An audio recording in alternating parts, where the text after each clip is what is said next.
Beberapa minggu yang lalu ada seseorang yang mengirimkan saya video dari Ustadz Fadil Talsim.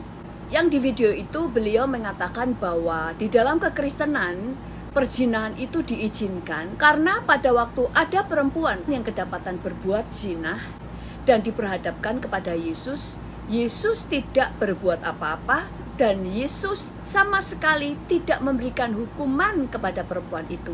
Sehingga Ustadz Fadil berkesimpulan bahwa di dalam kekristenan perzinahan itu diizinkan, bahkan berzina itu bebas hukumnya di dalam agama Kristen. Benarkah demikian? Kenapa Yesus diam saja pada waktu orang-orang membawa perempuan yang kedapatan berzina di hadapan Yesus? Yang pertama adalah kita baca di dalam Yohanes 3 ayat 17. Sebab Allah mengutus anaknya, yaitu Yesus, ke dalam dunia bukan untuk menghakimi dunia, melainkan untuk menyelamatkannya. Oleh Dia. Jadi saat itu Yesus datang ke dunia bukan untuk menghakimi manusia, tetapi tugas Yesus datang ke dunia adalah untuk menyelamatkan manusia, termasuk menyelamatkan wanita yang kedapatan berbuat zina tadi. Itu sebabnya Yesus tidak menghakimi dia, tapi dia harus menyelamatkannya. Jadi, bukan tugas Yesus untuk menghakimi wanita tersebut.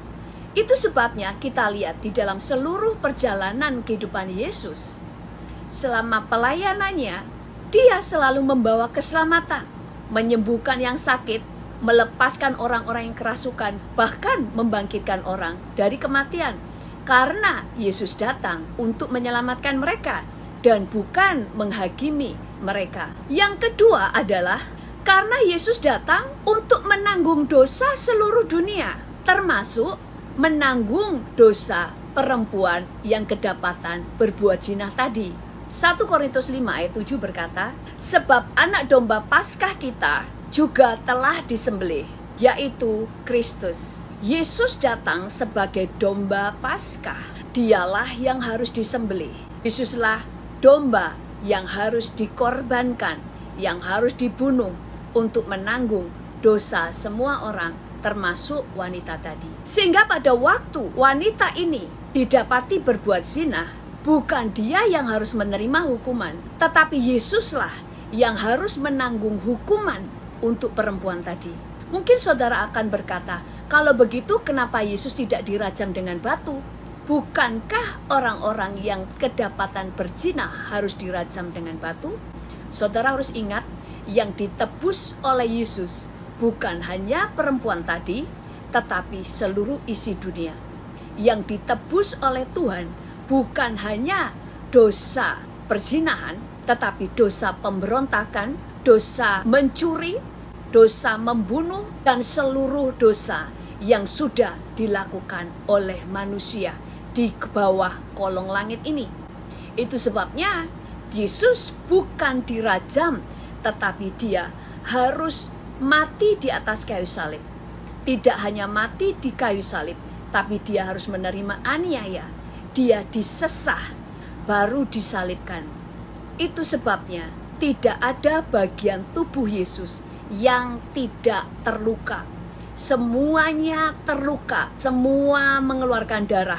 Dari ujung kepala sampai ujung kakinya, semuanya hancur, kecuali tulangnya. Dialah yang harus disembelih. Dialah yang harus menanggung hukuman bagi dunia, termasuk juga bagi wanita tersebut. Kalau Yesus menghakimi wanita tadi dengan merajami dia dengan batu, artinya Yesus datang bukan untuk menyelamatkan wanita tadi, tetapi datang untuk menghakiminya. Kalau Yesus telah menghakimi perempuan tadi dengan merajami dia dengan batu, maka Yesus tidak bisa disebut sebagai juru selamat dunia, karena dia tidak bisa menyelamatkan satu manusia, yaitu wanita yang kedapatan berbuat zina tadi. Dan kalau wanita yang kedapatan berbuat zina tadi harus menanggung hukuman dengan dirajam dengan batu, maka dia adalah orang yang telah membayar dosanya sendiri dengan hukuman. sehingga dia tidak butuh seorang juru selamat, karena dia sudah membayar dosanya sendiri dengan mati karena dirajam batu. Jadi, dia tidak butuh Yesus sebagai juru selamatnya, karena dia sudah menanggung dosanya sendiri. Tetapi karena Yesus datang untuk dia juga, itu sebabnya Yesus tidak menghakimi dia, tapi Yesus menyelamatkannya.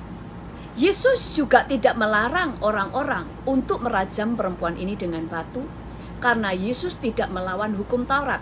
Yesus hanya berkata kepada orang-orang yang membawa perempuan ini di hadapan Yesus, "Barang siapa di antara kamu tidak berdosa, hendaklah ia yang pertama kali melemparkan batu kepada perempuan itu." Karena Tuhan ingin menunjukkan bahwa setiap orang harus bertanggung jawab atas dosa mereka masing-masing. Kalau perempuan ini harus dihakimi, maka mereka juga harus dihakimi. Kalau perempuan ini harus dihukum, maka mereka semuanya juga harus dihukum. Karena Tuhan tidak pernah datang untuk menolak hukum Taurat atau menentang hukum Taurat. Tetapi walaupun Yesus tidak menghakimi perempuan tadi, apa yang Tuhan katakan? Dia berkata, "Aku juga tidak menghukummu, dan jangan berbuat dosa lagi." Itu menunjukkan bahwa Yesus melarang perempuan ini berbuat zina.